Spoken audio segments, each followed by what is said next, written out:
Yes, तर आज आपल्याला बघायचा प्रॅक्टिस प्रॉब्लेम नंबर 4, ज्याचा पेज नंबर आहे बाळांनो, इथं वर लिहून ठेवा तुम्ही. पेज नंबर आहे 57. ठीक आहे. तर रेग्युलर आपण प्रॉब्लेम इथं वाचूया, ऍडजस्टमेंट कशा कशाला आहेत त्या बघूया, टिकमार्क करूया अँड देन आपण तिथं सोडवूया. From the following trial balance of messrs Meera and Madhav prepare trading and profit and loss account for the year ending on 31 March 2019 and the balance sheet on that date. ठीक आहे. तर regular सांगितलंय balance sheet PL trading account इथं बनवा. खाली adjustment कशा कशाला आहेत तर number 1, closing stock is valued at 32,000. Closing स्टॉकचं व्हॅल्युएशन त्यांनी दिले जे आहे 32,000. नॉर्मल ऍडजस्टमेंट आहे, टिकमार्क करण्याची गरज नाही. Second, provision for doubtful debts दिले 2,000 आणि याच्या खालची पण लगेचच बघा adjustment. Create a reserve for discount on debtors. तर या दोन ऍडजस्टमेंट नंबर 2 आणि ऍडजस्टमेंट नंबर 3, या दोन्ही ऍडजस्टमेंट मित्रांनो आपल्याला करायच्या आहेत त्या डेटर्सवर. तर त्यासाठी मी इथे डेटर्सला टिकमार्क करून ठेवतो. 2 नंबर आणि 3 नंबर ऍडजस्टमेंट आपली होणार आहे डेटर्सच्या वर. ठीक आहे. नंबर 4, व्हॅल्यू ऑफ, हे व्हॅल्यूड नाही आहे, value of lease hold premises on 31 March 2019 is rupees 1,00,000. Okay, so lease hold premises इथनं खालून 3 नंबरला दिले, तर याची व्हॅल्यू 1,00,000 रुपये आहे. तर ह्याची याला ऍडजस्टमेंट आहे, याला आपण इथं टिकमार्क करून ठेवलेली आहे. बघूया त्याला काय ऍडजस्टमेंट आहे. लास्ट ऍडजस्टमेंट आउटस्टँडिंग, तिथं थोडासा स्पेस पडलाय मध्ये, इथं आउटस्टँडिंग एक्सपेन्सेस दिलेत. Printing stationery 500. तर इथं प्रिंटिंग अँड स्टेशनरी बघा, याला आपण टिकमार्क करून ठेवूया. प्रिंटिंग स्टेशनरीला ऍडजस्टमेंट आहे. झालं. तर खाली दिलेल्या ज्या ऍडजस्टमेंट होत्या त्याला आपण टिकमार्क केलेली आहे. याच्या व्यतिरिक्त इथे एक पॉईंट आहे बघा, ऍडव्हर्टिजमेंट, ज्याला काहीतरी कंसात इन्फॉर्मेशन दिले, याचा अर्थ याला पण काहीतरी ऍडजस्टमेंट इथं आहे. तर आपण काय करू, ऍडव्हर्टिजमेंटला सुद्धा टिकमार्क करून ठेवूया. तर एवढ्याच ऍडजस्टमेंट आहेत. एकदम सोपा प्रॉब्लेम आहे. आजपर्यंत जे आपण घेतलं तेच या प्रॉब्लेम मध्ये आहे. याच्यापेक्षा वेगळं असं काही नवीन या प्रॉब्लेम मध्ये नाहीये. पोस्टिंग मध्ये फक्त बघूया कुठला वेगळा पॉईंट आहे का, पण होपफुली पोस्टिंग मध्ये पण काही वेगळं नसावं. ठीक आहे, काय हरकत नाही. रेग्युलर आपण अकाउंट्स बनवतो. फायनल अकाउंट मध्ये तुम्हाला माहिती आहे ट्रेडिंग अकाउंट बनवतो, पीएल अकाउंट बनवतो, बॅलन्स शीट बनवतो. ट्रेडिंग अकाउंटला काय लिहिता तुम्ही, तर जे फॅक्टरीमध्ये एखाद्या खर्च होतात, एखाद्या कारखान्यामध्ये जे खर्च होतात ते सगळे तुम्ही ट्रेडिंग अकाउंटला लिहिता, बरोबर आहे. त्यानंतर पीएल ला काय लिहिता, तर पीएल ला सगळे ऑफिसमध्ये होणारे खर्च लिहिता. ठीक आहे. बॅलन्स शीटला काय लिहिता, तर बॅलन्स शीटला तुम्ही असेट बाजूला सगळी तुमची मालमत्ता संपत्ती लिहिता आणि लायबिलिटी साईडला तुम्ही सगळी तुमची कर्ज लिहिता. ठीक आहे. तर या गोष्टीच्या आधारावर आपण तिथं पोस्टिंग करत असतो. तर इथं पहिला पॉईंट मित्रांनो दिलेला आहे पोस्टिंगसाठी डेबिट बाजूला, तो आहे स्टॉक. कंसामध्ये इथं मित्रांनो तारीख दिलेली आहे त्याची 1/4. दॅट मीन्स तो ओपनिंग स्टॉक आहे आणि ओपनिंग स्टॉक आपण लिहितो ट्रेडिंग अकाउंटच्या डेबिट बाजूला. ठीक आहे. तो ओपनिंग स्टॉक आपण लिहितो ट्रेडिंग अकाउंटच्या डेबिट बाजूला. तर इथं लिहून घेऊया आपण ट्रेडिंग अकाउंटच्या डेबिटला ओपनिंग स्टॉक. सगळ्यांनी ज्यांनी लिहिलेलं नाहीये त्यांनी माझ्यासोबत लिहा ओपनिंग स्टॉक.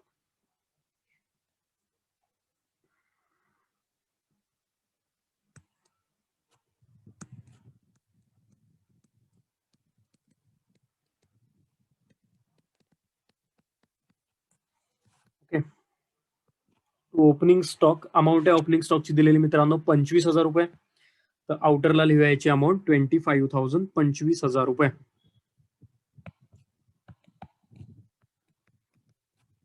ओके. ते आपण हा ओपनिंग स्टॉकचा पॉईंट इथं कव्हर केलेला आहे. रेग्युलर येणारा हा एक पॉईंट आहे. आता बघा, जे मुलं आहेत ना, जे गणित सोडवून मला फोटो वगैरे काढून पाठवतात किंवा काहीतरी शंका विचारत असतात व्हॉट्सअपला मेसेज करून किंवा काय, सो त्यांच्याबद्दल तरी मला आता कॉन्फिडन्स आहे की त्यांना, त्या स्टुडंट्सना पोस्टिंग तरी ऍटलिस्ट एकदम प्रॉपर समजलेलं आहे. कुठले पॉईंट कुठे येतात, कशा पद्धतीनं पोस्टिंग केलं जातं, प्रॉब्लेम कसा विचारला जातो, ह्या गोष्टी त्यांना बऱ्यापैकी समजलेल्या आहेत. सो अजून जे आपले मित्र आहेत जे प्रॉब्लेम सोडवण्यात थोडा आळस करतात, त्यांनी अजिबात या बाबतीमध्ये आळस करू नका बाळांनो. प्रॉब्लेम सोडवण्यासाठी हार्डली तुम्हाला अर्धा तास लागेल, याच्या पुढच्या जास्त वेळ लागत नाही. तर अकाउंटचा ऍटलिस्ट अर्धा तास रोज आपण अभ्यास करणं गरजेचंच आहे एनी हाऊ. ओके. सो ही गोष्ट लक्षात ठेवा. सूचना त्यांच्यासाठी जे अभ्यास करत नाहीत. ओके. सो लक्षात ठेवा, आपल्याला अभ्यास करण्याशिवाय पर्याय नाहीये. अकाउंटिंग म्हणजे प्रॅक्टिकल सब्जेक्ट आहे. जोपर्यंत तुम्ही सोडवत नाही तोपर्यंत तुम्हाला त्यातली मजा काय आहे ती समजणार नाही. मी सोडवताना सगळं तुम्हाला इझीच वाटेल. ठीक आहे. तर दुसऱ्या पॉईंटकडे जो आहे, दुसरा पॉईंट आहे डेटर्स. डेटर्सची अमाऊंट दिली आहे 80,500 रुपये. तर डेटर्स ही मित्रांनो आपली असेट असते. ठीक आहे. तर डेटर्स लिहूया आपण असेटला 80,500, इनरला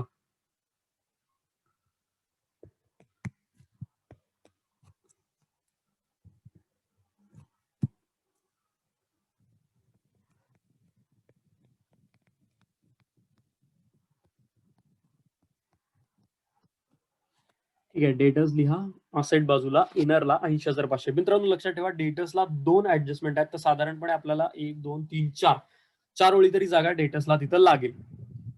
नेक्स्ट पॉईंट कडे जाऊया. नेक्स्ट पॉईंट आहे बिल्स रिसिवेबल. अमाऊंट आहे 10,000. बिल्स रिसिवेबल म्हणजे आपण उसने लोकांना दिलेले पैसे जे आपल्याला मिळणार आहेत. ठीक आहे, सो आपल्याला बिल रिसिवेबल ही आपली असेट असते, तर याला आपण बॅलन्स शीटच्या असेटला लिहूया. बिल्स रिसिवेबल 10,000 रुपये. ठीक आहे, बिल्स रिसिवेबल आहे 10,000 रुपये, बॅलन्स शीटच्या असेटला आपण त्याला तिथं रेकॉर्ड केलेला आहे. तर हा झाला बिल रिसिवेबलचा पॉईंट. नेक्स्ट पॉईंट बघूया मित्रांनो. नेक्स्ट पॉईंट आहे परचेस. अमाऊंट आहे 2,08,500. ठीक आहे, परचेसेस आपण लिहितो ट्रेडिंग अकाउंटच्या डेबिटला. ठीक आहे, ट्रेडिंग अकाउंटच्या डेबिटला ओपनिंग स्टॉकच्या खाली सगळ्यांनी लिहा टू परचेसेस 2,08,500.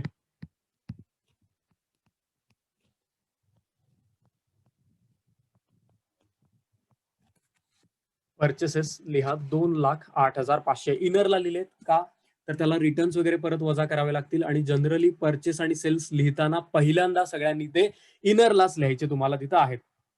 नेक्स्ट पॉईंट बघूया मित्रांनो. नेक्स्ट पॉईंट आहे रिटर्न्स. बघा आता नाव काढलं तेवढ्याच झाले. रिटर्न्स बघा, आता डेबिटचे रिटर्न आहेत हे. ठीक आहे, डेबिट साइड आपण बघतोय, आणि हे डेबिटला आलेले रिटर्न्स आहेत. डेबिटला आलेले रिटर्न्स मी वारंवार तुम्हाला सांगत आलोय, आपण सेल्स मधून वजा करतो. डेबिटला आलेले रिटर्न्स मित्रांनो आपण सेल्स मधनं वजा करतो. तर इथं क्रेडिटला लिहा पहिल्यांदा बाय सेल्स, त्याच्या खाली लिहून ठेवूया लेस रिटर्न्स. ओके, बाय सेल्स त्याच्या खाली लेस रिटर्न्स. रिटर्न्सची अमाऊंट आहे डेबिटची मित्रांनो 1,000 रुपये. ठीक आहे, तर हे इथं इनरला लिहा 1,000. इथे इनरला लिहूया 1,000.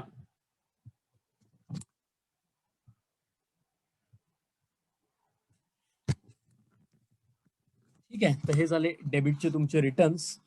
त्यानंतर पुढे बघूया पुढचा पॉईंट काय दिलाय. पुढचा पॉईंट आहे मित्रांनो दिलेला carriage inward. Okay, carriage inward किती अमाऊंट आहे बघा त्याची दिलेली 3,000. तर बघा कॅरेज इनवर्ड जे आहे ते तुम्हाला ट्रेडिंग अकाउंटला रेकॉर्ड करायचं आहे. ठीक आहे, कॅरेज इनवर्ड जे आहे ते ट्रेडिंग अकाउंटला रेकॉर्ड करतो आपण. तर ट्रेडिंग अकाउंटच्या डेबिटला परचेसच्या खाली एक ओळ जागा सोडू, आणि त्यानंतर लिहूया to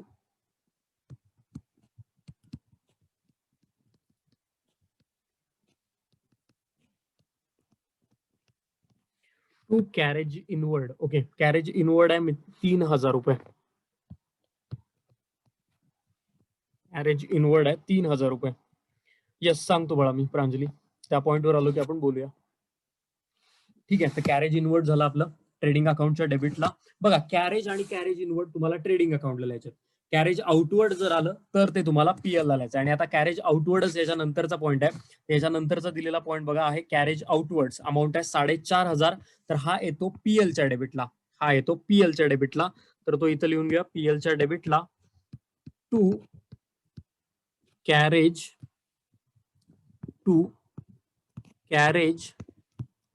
outward. To carriage outward amount आहे 4,500. कॅरेज आउटवर्ड अमाऊंट आहे 4,500.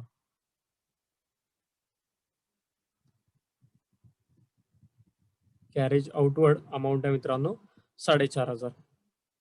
चलो ठीक आहे, काय हरकत नाही. नेक्स्ट पॉईंट बघूया. नेक्स्ट पॉईंट आहे मोटर व्हेकल. बघा तुम्हाला सगळ्यांना समजतं मोटर व्हेकल म्हणजे गाडी. ठीक आहे, तर मोटर व्हेकल ही आपली असेट आहे. ठीक आहे, आपली संपत्ती आहे ती. मोटर व्हेकल ला लिहितो आपण बॅलन्स शीटच्या असेटला. तर सगळ्यांनी बॅलन्स शीटच्या असेटला लिहा motor vehicle 55,000. Motor vehicle 55,000. Spelling बघून लिहा, व्यवस्थित लिहा. Motor vehicle 55,000. ठीक आहे, मोटर व्हेकल 55,000. सो हा पण पॉईंट आपण इथं कंप्लीट केला, मोटर व्हेकल. नेक्स्ट पॉईंट आहे जनरल एक्सपेन्सेस. जनरल म्हणजे सामान्य खर्च. सामान्य जे खर्च असतात ते जनरली प्रशासनाने केलेले असतात, म्हणजे ऍडमिनिस्ट्रेशननी केलेले असतात. ऑफिस मधनं होतात बाळांनो हे खर्च. त्यामुळे जनरल एक्सपेन्सेसला आपल्याला रेकॉर्ड करायचं आहे पीएलच्या डेबिटला. ठीक आहे, पीएलच्या डेबिटला. तर इथं पीएलच्या डेबिटला आपण लिहून घेऊया to general expenses.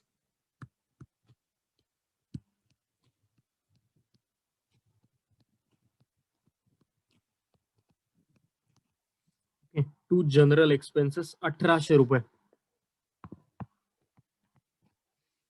To general expenses amount आहे 1800 रुपये. नेक्स्ट बघूया बाळांनो. नेक्स्ट पॉइंट आहे एक्सपोर्ट ड्युटी. आता एक्सपोर्ट ड्युटी बद्दल बरंच आपण बोलणं झालेलं आहे आपलं. एक्सपोर्ट ड्युटी निर्यात कर आहे, पीएल ला येतो तो 900 रुपये अमाऊंट आहे त्याची. एक्सपोर्ट ड्युटी 900 पीएल च्या डेबिटला. टू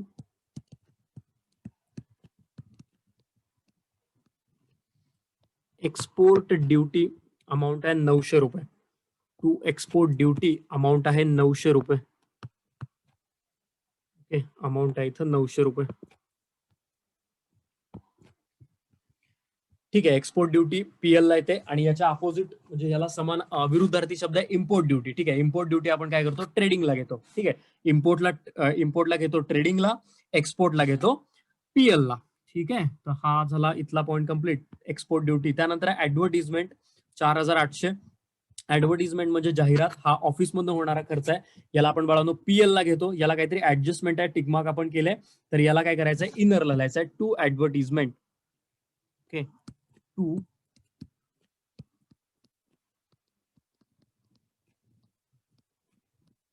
ऍडव्हर्टिजमेंट अमाऊंट आहे 4800. ठीक आहे, अमाऊंट आहे 4800 रुपये पीएलच्या डेबिटला. पीएलच्या डेबिटला.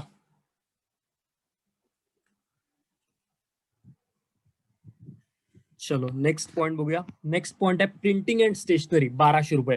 म्हणून प्रिंटिंग स्टेशनरी म्हणजे ऑफिसमध्ये होणारे खर्च आहे ते प्रिंटिंगसाठी स्टेशनरीसाठी, याला आपण पीएल लाच घेतलं पाहिजे. तर याला इथं ऍडव्हर्टिजमेंटला एक ओळ जागा सोडा आणि नंतर लिहा टू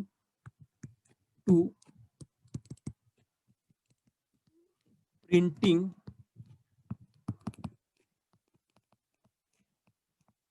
अँड स्टेशनरी. ठीक आहे, प्रिंटिंग अँड स्टेशनरी अमाऊंट आहे 1200. इनरला लिहूया, त्याला ऍडजस्टमेंट आहे काहीतरी. प्रिंटिंग अँड स्टेशनरी 1200 रुपये इनरला.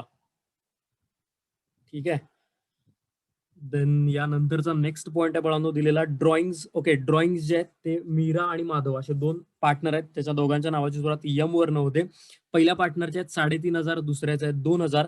ड्रॉइंग्स जे असतात बाळांनो ते आपण काय करतो, तर ड्रॉइंग्स आपण पार्टनर्स कॅपिटल अकाउंटच्या डेबिटला रेकॉर्ड करतो. ठीक आहे, तर इथं पार्टनर्स कॅपिटल अकाउंटच्या डेबिटला लिहूया टू ड्रॉइंग्स.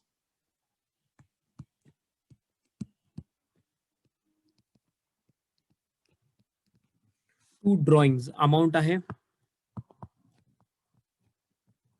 3.5 आणि 2. बरोबर आहे, येस. अमाऊंट आहे 3500 आणि 2000. दोन पार्टनर्स आहेत यम, मीरा आणि माधव, त्यांची नावं आपण इथे लिहिले. ड्रॉइंग 3500 आणि 2000. ठीक आहे, तर हा पण पॉईंट इथं आपण कम्प्लीट झाला. 3.5 आणि 2 ड्रॉइंग्स लिहिले.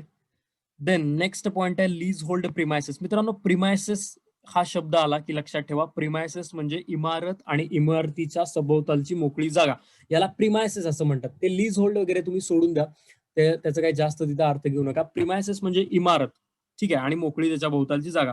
जे मोठमोठे इन्स्टिट्यूशन्स असतात ना, मोठ्या कंपन्या आहेत, तुमचं कॉलेज आहे फॉर एक्झाम्पल, तिथं काय असतं की असं मोठी इमारत असते, मोठ्या इमारतीच्या बाजूला रिकामी जागा असते, तर या सगळ्याला प्रिमायसेस असं म्हणतात. ठीक आहे, तर प्रिमायसेस ही आपली असेट आहे. प्रिमायसेस ही आपली प्रॉपर्टी आहे, संपत्ती आहे, मालमत्ता आहे, त्याला आपण असेटला लिहितो. तर इथं लिहायच्यात प्रिमायसेस 1,10,000 बॅलन्स शीटच्या असेटला. ठीक आहे, प्रिमायसेस लिहायच्यात बॅलन्स शीटच्या असेटला 1,10,000 इनरला लिहायचे आहेत.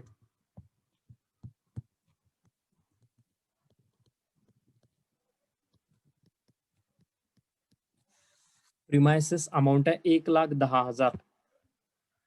प्रिमायसेस अमाऊंट आहे तुमची 1,10,000.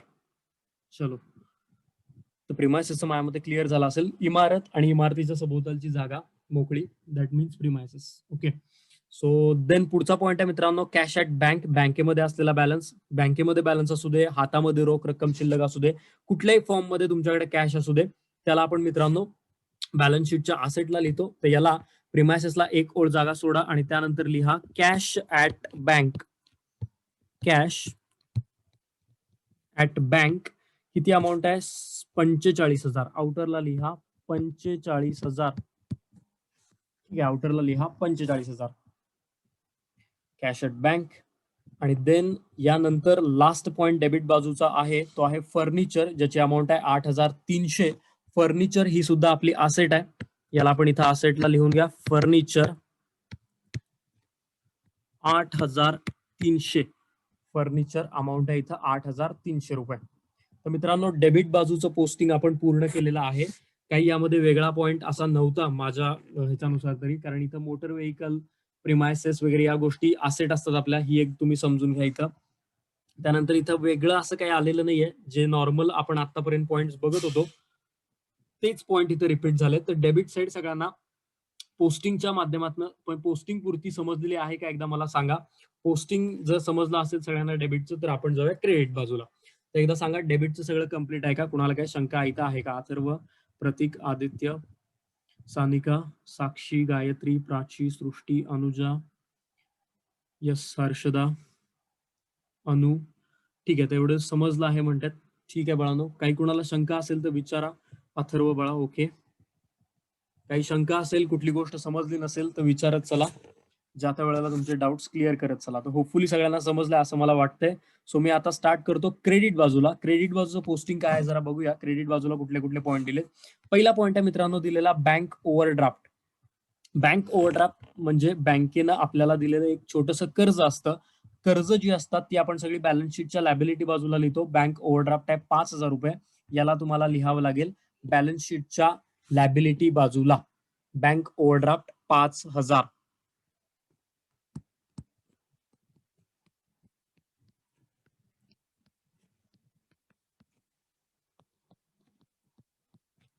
बँक ओव्हरड्राफ्ट 5,000 ही झाली तुम्हाला लिहायचं आहे बॅलन्स शीटच्या लॅबिलिटी बाजूला. हे एक कर्ज आहे. Bank overdraft is a liability. Then similar, परत तोच त्याच अर्थाने बिल्स पेएबल अमाऊंट आहे 12,500. बिल्स पेएबल म्हणजे लोकांकडनं आपण उसने पैसे घेतलेत आणि आपण ते देणं लागतो. जी गोष्ट आपण देणं लागतो ती कर्जाऊ असते. कर्ज आपण लिहितो बॅलन्स शीटच्या लॅबिलिटीला. तर इथंच बॅलन्स शीटच्या लॅबिलिटीला दुसरा पॉईंट तुम्हाला याच्या खालीच लिहावा लागेल, जो आहे बिल्स पेएबल, ज्याची अमाऊंट दिलेली आहे 12,500 रुपये. ज्याची अमाऊंट दिलेली आहे 12,500 रुपये बिल्स पेएबल.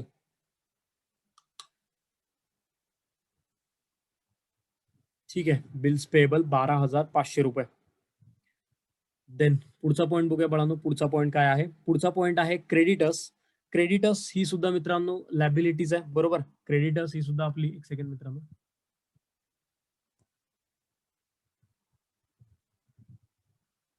चलो सॉरी.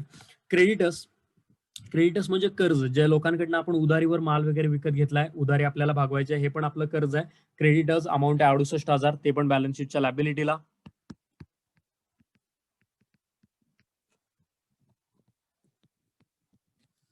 ठीक आहे, क्रेडिटर्स आहेत 68,000 बॅलन्स शीटच्या लॅबिलिटी बाजूला. देन त्यानंतर नेक्स्ट पॉईंट आहे मित्रांनो दिलेला सेल्स. ओके, सेल्स अमाऊंट दिलेली आहे 3,25,000. सेल्स मित्रांनो आपण लिहितो ट्रेडिंग अकाउंटच्या क्रेडिट बाजूला. ठीक आहे, सेल्स आपण लिहितो ट्रेडिंगच्या क्रेडिटला. सेल्स ऑलरेडी लिहिलेत आपण, तिथं अमाऊंट फक्त लिहायचे 3,25,000. तर इथं मी सेल्सच्या समोर लिहितो 3,25,000.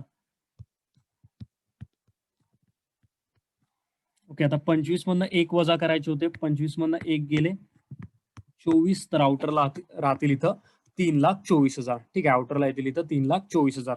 उत्तर बरोबर आहेत प्रांजली, सानिका, आदित्य. आदित्य टायपिंग मिस्टेक झाले. चलो ठीक आहे, काय हरकत नाही. नेक्स्ट पॉईंट बघूया. सेल्स आपण लिहिले ट्रेडिंगच्या क्रेडिटला. यानंतरचा नेक्स्ट पॉईंट आहे आउटस्टँडिंग रेंट. आउटस्टँडिंग या शब्दापासून कुठल्या गोष्टीची सुरुवात होत असेल तर त्याला तुम्ही तुमची लॅबिलिटी समजा. ठीक आहे, आउटस्टँडिंग या शब्दापासून जर सुरुवात होते तर त्याला तुम्ही तुमची लॅबिलिटी समजा. तर हे आउटस्टँडिंग रेंट आहे ते लॅबिलिटीला लिहायचं आहे 2,000 रुपये. ठीक आहे, तर बॅलन्स शीटच्या लॅबिलिटीला लिहूया.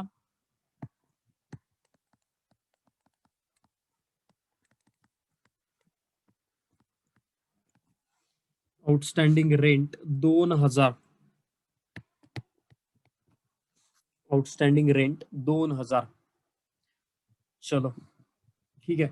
देन पुढे एक न्यू पॉइंट आलाय बघा, अनपेड वेजेस. लक्षात घ्या सगळ्यांनी, जरा इथं लक्ष द्या. अनपेड वेजेस म्हणजेच लाईक वेजेस म्हणजे मजुरी, बरोबर आहे. वेजेस म्हणजे जे लोक फॅक्टरीमध्ये काम करतात त्यांना आपण जो पगार देतो त्याला आपण वेजेस म्हणतो. हा झाला वेजेसचा अर्थ तुम्हाला जो माहिती आहे. अनपेड म्हणजे काय? तर अनपेड म्हणजे जे पे केलेलं नाही किंवा जे दिलेलं नाही. ठीक आहे, म्हणजे आता जे दिलेलं नाहीये म्हणजे मजुरी तुमच्या फॅक्टरीमध्ये काही कामगार काम करतात त्यांचा पगार जर तुम्ही दिला नसेल तर तो तुम्ही देणं लागता, बरोबर आहे. मग जे तुम्ही देणं लागता त्याला आपण बाळांनो लॅबिलिटी म्हणतो, बरोबर. जे देणं असतं कर्ज असतं आपलं त्याला आपण लिहितो कुठं बॅलन्स शीटच्या लॅबिलिटी बाजूला. तर पहिल्यांदा हा पॉईंट जर आज आला असेल, होपफुली मला वाटतं पहिल्यांदाच आला असेल, तर याला तुम्ही काय करायचं आहे, अनपेड वेजेस ही तुमची लॅबिलिटी आहे, याला बॅलन्स शीटच्या लॅबिलिटी साईडला लिहायचं आहे 1,500 ज्याची अमाऊंट आहे. अनपेड म्हणजे पे केलेलं नाही असं. ओके, अनपेड वेजेस 1,500 रुपये, अनपेड वेजेस 1,500 रुपये इथं याची अमाऊंट आहे. ठीक आहे, अनपेड वेजेस लॅबिलिटी आहे, सगळ्यांनी लक्षात ठेवा. महत्वाचा एक पॉईंट आहे हा. अनपेड हा शब्द म्हणजे काय, जे पे केलं नाही, दॅट मीन्स आपल्याला ते पे करावं लागेल, आज ना उद्या ते देणं आपल्याला भागवावं लागेल. चलो, तर हे झालं अनपेड वेजेस. त्यानंतर नेक्स्ट पॉईंट आहे कॅपिटल. दोघांचं पण कॅपिटल दिलंय 75,000 कॅपिटल लिहितो पार्टनर्स कॅपिटल अकाउंटच्या क्रेडिटला. तर इथं लिहून घेऊया बाय बॅलन्स बीडी जे आहे 75,000 आणि 75,000, दोघांचं पण 75,000 रुपये, 75,000 पार्टनर्स कॅपिटल अकाउंटच्या क्रेडिटला, कॅपिटल कायम. चलो, तर हा पॉइंट कंप्लीट झाला. लास्ट पॉइंट मित्रांनो आपल्याला बघायचा आहे क्रेडिट बाजूचा, जो आहे परचेस रिटर्न. परचेस रिटर्नची अमाऊंट 1,000 रुपये आहे. परचेस रिटर्न क्रेडिटला आलेले रिटर्न्स आपण परचेस मधनं वजा करतो. तर हे परचेसच्या खाली इथं लिहा लेस रिटर्न्स. लेस रिटर्न्स अमाऊंट आहे 1,000. ओके, तर 7-8 मधनं 1 गेला 7, तर इथं राहतील 2,07,500, 2,07,500 रुपये. तर मित्रांनो क्रेडिट साईड सुद्धा कंप्लीट झालेली आहे. कुणाला काही शंका आहे का क्रेडिट साईड मध्ये? होपफुली अनपेड वेजेसचं जे काय ते मी इथं कव्हर केलेलं आहे, सगळ्यांना कळालं असेल. उत्तर बरोबर आहे. अनप्रोडक्टिव्ह वेजेस मित्रा अथर्व ते आपण पीएल ला लिहितो, पीएल ला अनप्रोडक्टिव्ह, पीएल ला प्रोडक्टिव्ह ट्रेडिंगला. सानिका, हर्षदा, सृष्टी, प्रांजली, साक्षी, उत्तर बाळांनो तुम्ही दिलेली बरोबर आहे. एक झालंय का क्रेडिट साईड तुम्हाला समजलंय का? बोला एकदा बाळांनो, सो दॅट आपण काय करूया, जाऊया ऍडजस्टमेंट पार्ट कडे. यस अनुजा, अस्मिता, साक्षी, आदित्य, सानिका, अनु, अथर्व, श्वेता, प्राची, साक्षी, हर्षदा. सो ऑलमोस्ट सगळे हो म्हणतात, काय हरकत नाही. Yes Pranjali, thank you. तर ठीक आहे, काय हरकत नाही. सो आपण जाऊया आता बॅलन्स शीट, सॉरी ट्रायल बॅलन्सच्या खाली ज्या ऍडजस्टमेंट दिल्यात त्या आपण तिथं बघूया काय आहेत. ओके, प्रॉब्लेम इकडे आहे. येस, तर ऍडजस्टमेंट नंबर 1 बघा. Closing stock is valued at 32,000. Closing stock दिलाय 32,000 रुपये. क्लोजिंग स्टॉक ऍडजस्टमेंट करायच्या आधी एक गोष्ट लक्षात घ्या, प्रत्येक ऍडजस्टमेंटचे आपण 2 इफेक्ट करतो. प्रत्येक ऍडजस्टमेंटचे आपण 2 इफेक्ट करतो. त्यानुसार क्लोजिंग स्टॉकचा पहिला इफेक्ट ट्रेडिंग अकाउंटच्या क्रेडिटला, इथं लिहा by closing stock. By closing stock amount आहे 32,000 रुपये. अमाऊंट आहे 32,000. नंबर 1 हा झाला effect number 1, first one. Second, कोणताही क्लोजिंग स्टॉक, कोणताही क्लोजिंग स्टॉक ही मित्रांनो तुमची असते असेट. ठीक आहे, तर याचा दुसरा इफेक्ट तुम्हाला लिहायचा आहे बॅलन्स शीटच्या असेट बाजूला. Closing stock 32,000.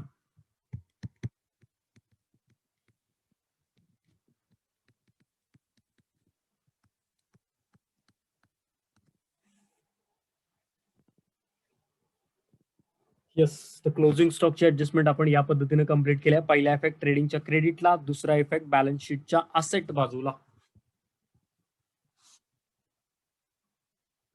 ऍडजस्टमेंट नंबर 2 बघूया मित्रांनो. सिंपल ऍडजस्टमेंट आहे, काही वेगळी नाही आहे, जस्ट लक्षात घ्या. Provision, provide provision for doubtful debts 2,000. त्यांनी काय सांगितलंय, बॅड डेट्स दिलेत तुम्हाला किंवा डाऊटफुल डेट्स आहेत, आरडीडी सुद्धा म्हणू शकता. आरडीडी दिलेत 2,000 रुपये. ठीक आहे, आता बघा डेटर्स वर तुम्ही काय करता, आरडीडी जो आहे तो तुम्ही डेटर्स मधनं वजा करता. त्यांनी डायरेक्टली तुम्हाला सांगितलं की 2,000 आरडीडी आहे, तर या डेटर्स मधनं 2,000 तुम्हाला वजा करायचे आहेत. तर इथं लिहा लेस आरडीडी 2,000.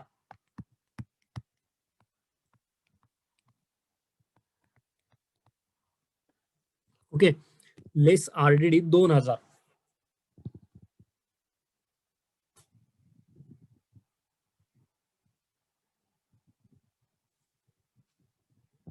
तर आता 80तनं 2 गेले, 78 राहतील.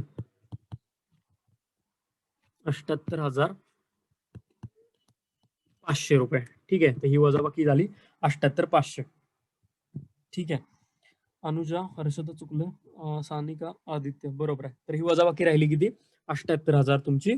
साक्षी बरोबर आहे, 78,500 रुपये. चलो, तर हा झाला पहिला इफेक्ट. हा झाला या ऍडजस्टमेंटचा पहिला इफेक्ट. दुसरा इफेक्ट, आरडीडी लिहितो आपण पीएलच्या डेबिटला. तर प्रिंटिंग स्टेशनरीला एक वेळ जागा सोडा आणि लिहा टू आरडीडी 2000. टू आरडीडी 2000 रुपये. ठीक आहे, टू आरडीडी लिहा 2000. ही झाली ऍडजस्टमेंट नंबर 2 तुमची पूर्ण. कळालं तुम्हाला? जस्ट तुम्हाला आरडीडी दिलाय, तो तुम्हाला डेटस मधनं वजा करायचा आहे आणि त्याचा दुसरा इफेक्ट तुम्हाला लिहायचा आहे बाळांनो पीएल अकाउंटच्या डेबिट बाजूला.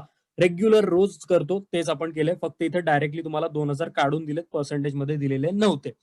तिसरी ऍडजस्टमेंट ज्याच्याबद्दल आपण काल बोलत होतो क्लास संपत असताना, इथं काय दिले? Create a reserve for discount on debtors 3%. यांनी काय सांगितलंय? डेटर्सवर डिस्काउंट क्रिएट करा, डिस्काउंटसाठी प्रोव्हिजन क्रिएट करा 3%ची. तर इथं काय करायचं? पहिल्यांदा डेटर्स मधनं डिस्काउंट जो आहे तो बाळांनो वजा करायचा असतो. तर इथं लेस डिस्काउंट @ 3%. आता 3% याच्यावर का? 78,500च्या. ठीक आहे, हे जे 78,500 आहेत ना, याच्या तुम्हाला 3% काढायचे. ठीक आहे, आता या 2 शून्याला हे 2 शून्य गेली, 5 त्रिक 15, 5 चाला 1, 8 त्रिक 24 आणि 1 25 अशी 5 चाले 2, 7 त्रिक 21, 22, 23. तर हे झाले किती? 2355. ते मी इथं लिहितो 2355 रुपये. आणि आता ही वजाबाकी करा आउटरला. 10 5 गेले, राहिले 5, 6 आणि 4 10, 4 आणि 1 5, 8 2 गेले, राहिले 6, इथं झाले 7. तर माझं बरोबर आहे का सांगा? 76,145 रुपये माझी राहते वजाबाकी. गायत्री, साक्षी, गायत्री, सानिका उत्तर बरोबर आहे. हर्षदा बरोबर आहे. साक्षी, अनुजा, 76,145. ओके. कळालं तुम्हाला? सृष्टी, हर्षदा, साक्षी दोन्ही उत्तर बरोबर आहेत बाळांनो. अस्मिता बरोबर आहे. सिंपल कॅल्क्युलेशन आहे, कॅल्क्युलेशन पटपट करत जायची, काही त्यामध्ये वेळ लागत नाही. तुमच्या समोर मी कॅल्क्युलेशन मी मुद्दाम त्यासाठी करत असतो. ठीक आहे, तर हे झालं डेटर्स मधनं तुम्ही काय केला? डिस्काउंट वजा केला. याचा दुसरा इफेक्ट सुद्धा बाळांनो लिहायचा आहे पीएलच्या डेबिटलाच. ठीक आहे, याचा दुसरा इफेक्ट सुद्धा कुठं? पीएलच्या डेबिटला. तर इथं लिहा to discount on debtors. To discount on debtors 2355. Amount लिहा 2355 रुपये. अमाऊंट लिहा 2355 रुपये. तर ऍडजस्टमेंट सिंपल होती बाळांनो, कालच बघितलेलं आपण, मराठीत पण आपण काल हे लिहून घेतलं, त्याचा जस्ट आपण फॉलो केलेला आहे. डिस्काउंट आला डेटर्सवर, क्रेडिटर्सवर, तर तो कॅल्क्युलेट करायचा आणि तो कॅल्क्युलेट करून त्या डेटर्स मधनं वजा करायचा आणि त्याचा दुसरा इफेक्ट बाळांनो काय करायचा? पीएलच्या डेबिटला घ्यायचा आहे. ठीक आहे, आणि क्रेडिटर्सवरचा डिस्काउंट असेल तर त्याचा दुसरा इफेक्ट बाळांनो पीएलच्या क्रेडिटला येतो. ठीक आहे, तर सिंपल गोष्ट आहे. डिस्काउंटची क्वचित विचारली जाऊ शकते, 100% शुअरिटी देऊ शकत नाही. चलो देन फोर्थ ऍडजस्टमेंट बघा. Value of lease hold premises on 31 March 2019 was 1,00,000. याचा अर्थ काय होतो? की लीज होल्ड प्रिमायसेस जी तुमची इमारत आहे ना, त्याची व्हॅल्यू वर्षाच्या शेवटी म्हणजे 31 मार्च या तारखेला 1,00,000 रुपये होती. काय बघा, की तुमचं लीज होल्ड प्रिमायसेस जी असेट आहे त्याची व्हॅल्यू वर्षाच्या शेवटच्या तारखेला म्हणजे 31 मार्चला 1,00,000 रुपये होती. तर आता याला कसं करायचं? तर हे जे प्रिमायसेस इथे लिहिलेत आपण असेटला, आणि त्यांनी काय सांगितलं? वर्षाच्या शेवटी त्याची व्हॅल्यू 1,00,000 आहे. तर वर्षाच्या शेवटीची व्हॅल्यू इथं आउटरला लिहायची 1,00,000 रुपये. ठीक आहे, 1,00,000 रुपये. आता जस्ट इथं बघा इनरला किती आहेत रे? इनरला किती आहेत? 1,10,000. आउटरला किती आहेत? 1,00,000. तर बघा मला सांगा, 1,10,000चे 1,10,000चे 1,00,000 कसे होतील? जर मी यातनं 10,000 वजा केले, लेस केले, तर हे 1,00,000 होतील. तर याला काय म्हणायचं? याला म्हणायचं डिप्रिसिएशन. ज्या वेळेला फिक्स्ड असेटची किंमत अशी कमी होत असते. ठीक आहे, फिक्स्ड असेटची किंमत कमी होत असते. कमी म्हणजे काय? वर्षाच्या सुरुवातीला 1,10,000 आहे आणि वर्षाच्या शेवट 1,00,000 आहे, म्हणजे 10,000 कमी झाली. तर कमी किंमत होत असेल ना, तर त्याला अकाउंटिंग मध्ये बाळांनो डिप्रिसिएशन म्हणतात. असेटच्या किमतीमध्ये जर घट होत असेल तर त्याला बाळांनो डिप्रिसिएशन असं म्हणतात. त्यामुळे इथे डिप्रिसिएशन झालेलं आहे 10,000. आता तुम्हाला रेग्युलर माहिती आहे की रोज आपण डिप्रिसिएशनची ऍडजस्टमेंट करतो, बरोबर, पण विचारण्याची पद्धत वेगळी असते आणि या वेळेला ती कशी थोडीशी वेगळी आहे, बरोबर. दरवेळेला कसं पर्सेंटेज मध्ये देतात, या वेळेला त्यांनी या पद्धतीने दिले. तर कुठल्याही पद्धतीने आलं तरी तुम्हाला दोन्ही पद्धती माहिती आहेत, या पद्धतीने तुम्हाला ते कॅल्क्युलेट करून त्याला कम्प्लीट करायचं. तर आता डिप्रिसिएशनचा हा झाला पहिला इफेक्ट. दुसरा इफेक्ट काय, तो घेतो आपण पीएलच्या डेबिटला. तर इथं घ्या पीएलच्या डेबिटला टू डिप्रिसिएशन ऑन प्रिमायसेस लिहा. टू डिप्रिसिएशन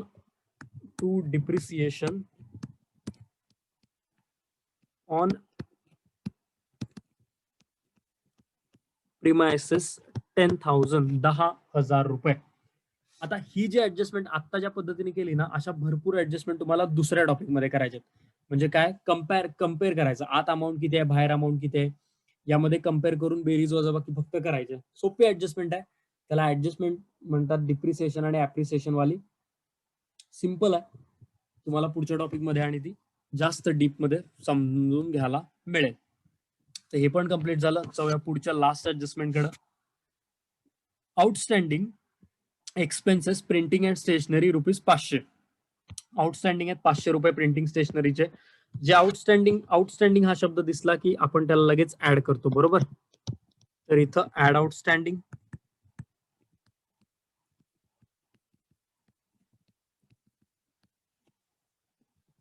बारा आणि 5 17.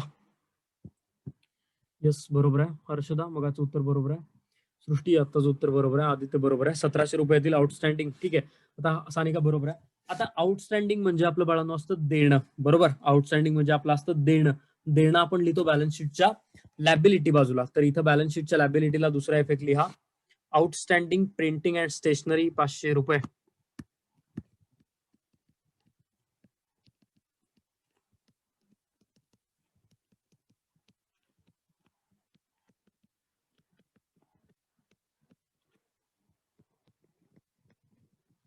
आउटस्टँडिंग प्रिंटिंग स्टेशनरी 500 रुपये. तर खाली दिलेल्या ज्या प्रॉब्लेमच्या ऍडजस्टमेंट होत्या त्या आपण कंप्लीट केल्यात. एक वरची ऍडजस्टमेंट एवढी राहिली आहे, जस्ट 2 मिनिटात ती फक्त बघूया. मला वाटतं आउटस्टँडिंगची सगळ्यांनी केली असावी, काय यामध्ये विशेष भाग नाहीये. तुम्हाला आता रोजच्या प्रॅक्टिसमुळे माहिती आहे आउटस्टँडिंग काय. सो आता इथं ऍडजस्टमेंट आहे, ठीक आहे, ऍडव्हर्टिजमेंटची. सो बघा, ऍडव्हर्टिजमेंटचे आपण पैसे किती दिलेत बाळांनो, 4,800 रुपये. आता यांनी कंसात काय सांगितले, थोडंसं व्यवस्थित या गोष्टीकडे जरा बघा. कंसात काय सांगितलंय की आउटस्टँडिंगचे पैसे हे 3 वर्षासाठी दिलेत, फॉर 3 इयर्स. किती, 3 वर्षासाठी आपण हे पैसे दिलेले आहेत. आणि या 3 वर्षांची सुरुवात कधी होते, तर या 3 वर्षाची सुरुवात होते 1/10/2018 पासून, म्हणजेच 1 ऑक्टोबर 2018 पासून. जस्ट तुम्हाला मी सांगतो की यातला आपल्याला बघायचं की या वर्षात यातला भाग किती येतो. ठीक आहे, त्यांनी काय सांगितलंय की advertisement is paid for 3 years. Okay, from 1/10/2018. Okay, आता ठीक आहे, आता 1 ऑक्टोबर 2018 पासून दिले. पहिली गोष्ट, पहिला स्टॉप आपला येतो कुठं, 31 मार्चला. ठीक आहे, 31 मार्च 2018. म्हणजे हा 31 मार्च 2018 काय आहे, तर या दिवशी आपलं वर्ष संपतं अकाउंटिंगचं, ज्याच्यासाठी अकाउंटिंग आपण करतोय, बरोबर आहे. 31 मार्च 2019, सॉरी, 30 मार्च 2019,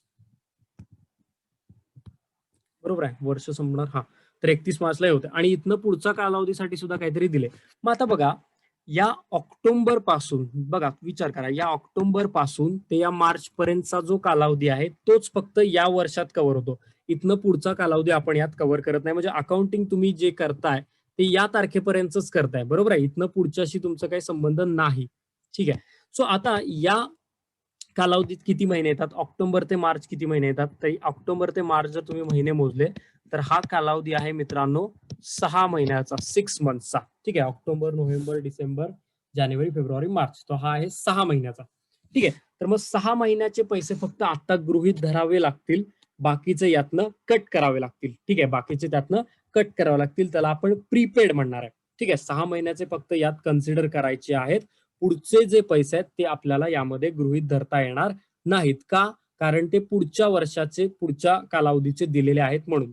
ठीक आहे. सो याचा आता कसा हिशोब करायचा मग?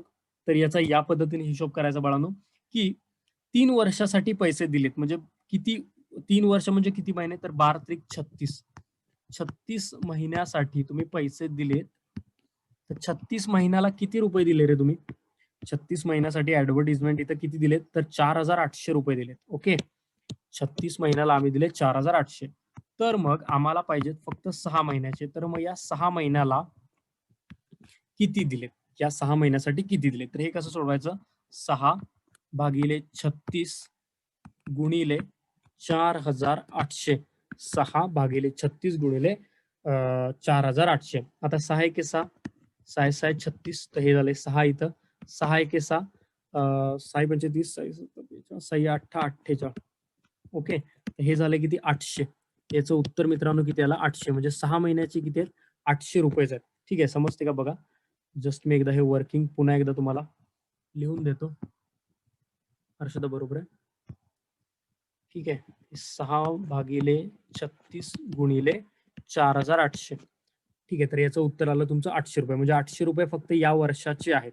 ठीक आहे, 800 रुपये फक्त आपण या वर्षाचे दिलेत. बाकीचे सगळे जे पैसे आहेत ते आहेत प्रीपेड. ओके, म्हणजे इथनं पुढचे जे पैसे आहेत, इथनं या डेट पासून जे पुढचे पैसे दिलेत याला आपण अकाउंटिंग मध्ये काय म्हणतो? प्रीपेड म्हणतो. ठीक आहे, याला आपण अकाउंटिंग मध्ये प्रीपेड म्हणतो, कारण जे पुढच्या वर्षाचं तुम्ही ऍडव्हान्स मध्ये दिलेलं असतं त्याला आपण इथं प्रीपेड म्हणतो. ठीक आहे, तर याला काय करा, जस्ट याला तुम्ही तिथं लिहून घ्या, या वर्किंग नोटला लिहून घ्या. आणि समजलंय का तुम्हाला तेवढं सांगा. रोहित बरोबर आहे?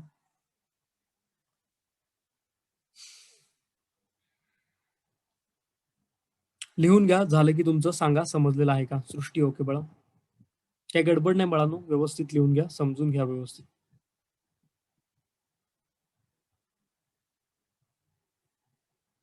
सानिका, श्वेता, साक्षी झाले? ओके,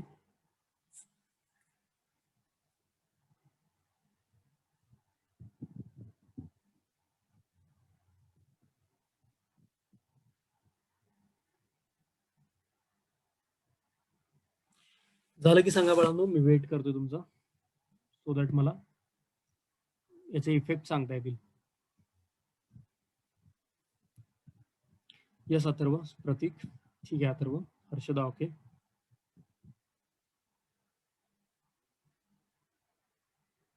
युट्यूबला आपण सगळे व्हिडिओ मित्रांनो अपलोड करतो आहे स्टील आता तरी. सृष्टी, आदित्य झाले ओके. युट्यूबचे व्हिडिओ बघत चला. तुम्हाला काही डाऊट असेल अनुजा ओके, तर बघत चला. युट्यूबची फॅसिलिटी तुम्हाला मुद्दाम त्यासाठी दिलेली आहे.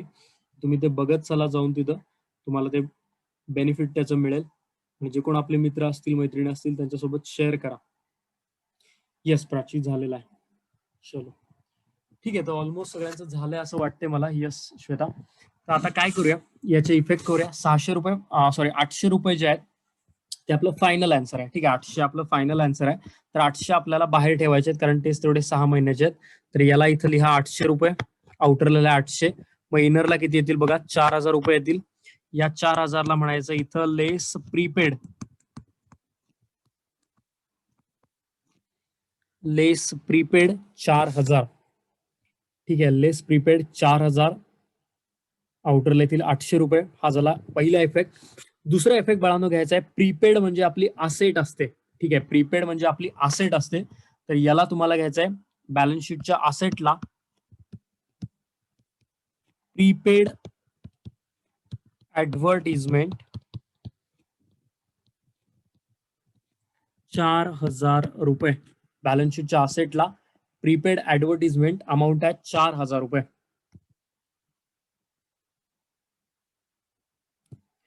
ठीक आहे बाळांनो, तर प्रीपेड ऍडव्हर्टिजमेंट आउटरला लिहिलेत आपण 4,000. तर मित्रांनो प्रॉब्लेम आपला पूर्ण झालेला आहे, काही आपलं यामध्ये राहिलेलं नाही आहे. जस्ट नाव आता क्लोजिंग करायचं क्विकली. क्लोजिंग करूया. सगळ्यांनी कॅल्क्युलेशन तेवढे करा, कुणीही कॅल्क्युलेशन साठी आळस करू नका. कच्चं पान आपल्या सोबत एक ठेवत चला, त्या कच्च्या पानावर कॅल्क्युलेशन करत चला. वहीच्या मागे दरवेळेला जाऊन कॅल्क्युलेशन करायची सवय आपल्याला नाही लावून घ्यायची.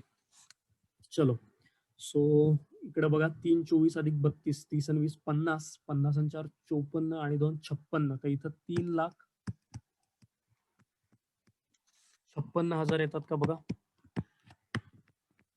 क्रेडिटची टोटल 3,56,000. हर्षदा, अस्मिता, साक्षी, गायत्री बरोबर आहे. 3,56,000 रुपये. सानिका, अनु बरोबर आहे. डेबिटची करूया. 7 आणि 3 10 25 आणि 10 35 500 2,35,500. अथर्व बरोबर आहे. 2,35,500 येते डेबिटची. ओके, तर हे डबल 0 10 5 गेले 5 राहिले इथं झाले 6 हे 0 राहिले 3 आणि 2 5 आणि 1 3 1,20,500 रुपये ग्रॉस प्रॉफिट येतो का बघा. 21,500. अस्मिता चेक चेक चेक करा. गायत्री बरोबर आहे. अस्मिता एकदा चेक कर. सानिका उत्तर बरोबर आहे. हर्षदा उत्तर बरोबर आहे. 1,20,500 रुपये येतो ग्रॉस प्रॉफिट. याला लिहा to gross profit. To gross profit.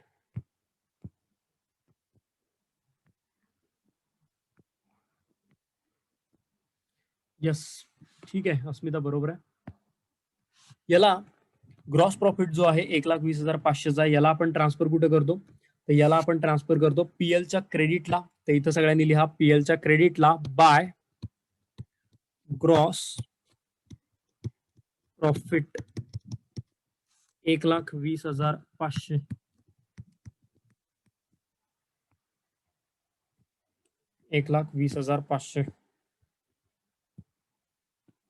Okay, so आता पीएलच्या क्रेडिटची टोटल करावी लागेल. एकच पॉइंट आहे तेवढीच टोटल येणार आहे 1,20,500. तीच इकडे लिहा 1,20,500. डेबिटची करा, व्यवस्थित करा, काही गडबड नाहीये. 10 12 14 15 16 20 मेजर 20,000. 8 आणि 8 16 आणि 17 17 4 21 आणि 22 22 आणि 30 30 आणि 7 37 3,700 3,700 आणि हे फक्त 23 355.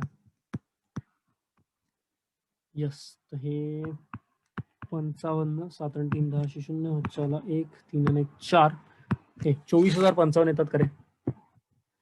यस, हर्षदा आणि सानिका अनु उत्तर बरोबर आहे. 24,055 म्हणतात सगळे. ठीक आहे, 24,055. ओके, वजाबाकी करूया. 1,00,000 सेकंड 1,20,500 वजा 24,055. 10 5 गेले 5 इथे झाले 6 आणि 4 10 तर 1 म्हणजे हे 4 6 3 9 10 11 12 96,445 येतात का बघा. एक सेकंड. येस, सृष्टी अनु अस्मिता उत्तर बरोबर आहे.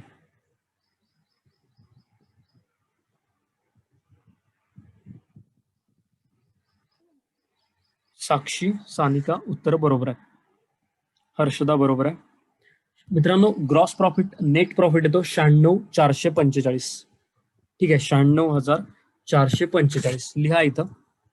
ग्रॉस प्रॉफिट इथं लिहून घ्या 96,445. मित्रांनो आता बघा, हा आहे आपला नेट प्रॉफिट बरोबर आहे. याला म्हणा टू नेट प्रॉफिट.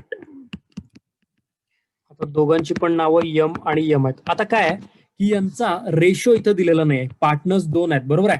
त्यांचा किती रेशो मध्ये ते प्रॉफिट लॉस डिवाइड करतात इथं दिलेलं नाही. अशा वेळेला काय करायचं, हे जे तुमचं आता उत्तर आलंय 96,445 याला 2 समान भागामध्ये डिवाइड करायचं. 2 भाग घालू याला.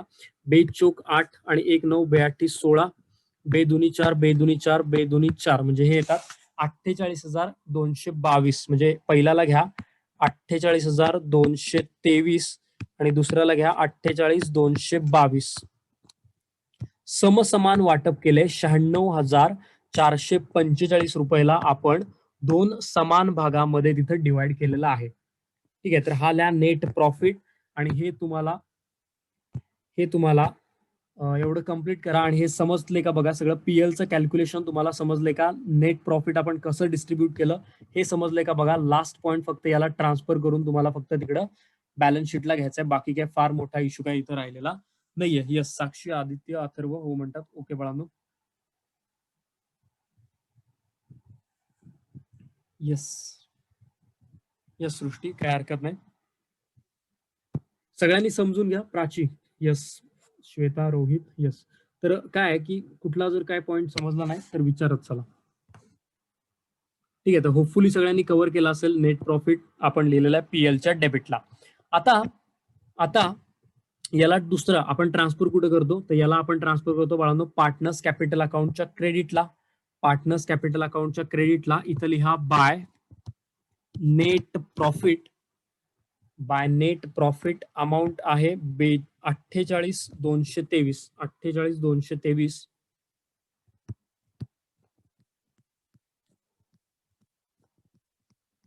आणि 48,222 ओके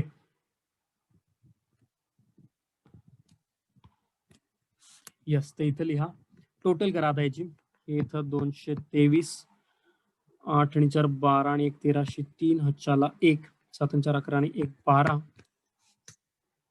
एक 222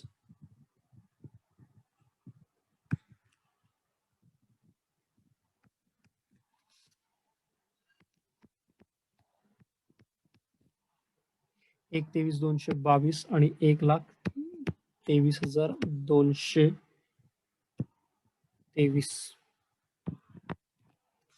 3,500 गेले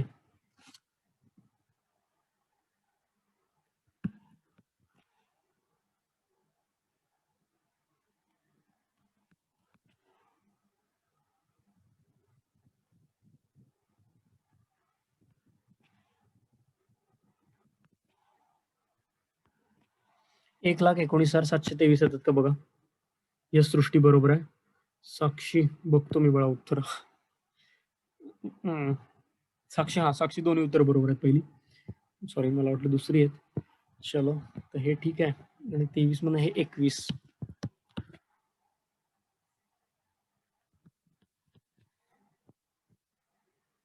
हर्षदा सानिका उत्तर बरोबर आहेत अस्मिता बरोबर आहे याला लिहा to balance CD to balance CD to balance CD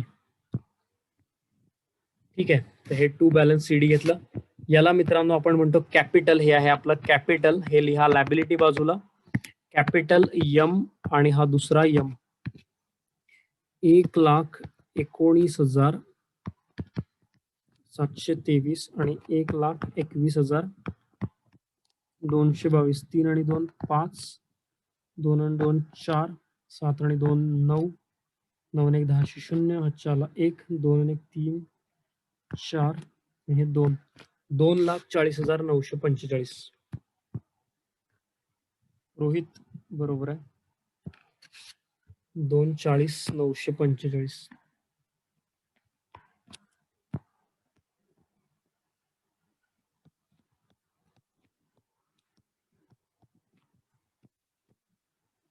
yes अस्मिता सानिका बरोबर आहे टोटल करा बाळांनो बॅलन्स शीटच्या दोन्ही बाजूची मी पण इथं करतो आहे टोटल करा जस्ट त्याची दोन्ही बाजूची काय ते बघा फायनल आन्सर आपलं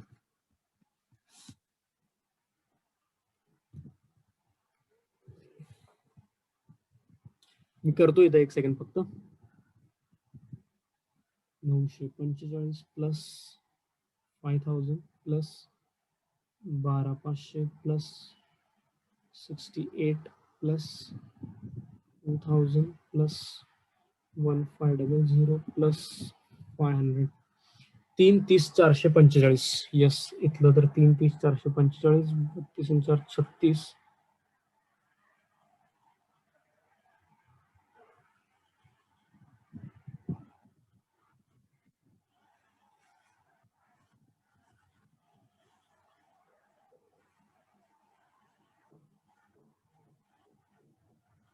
येस, 3,30,445 हा प्रॉब्लेम इथं मित्रांनो टॅली होतो आहे.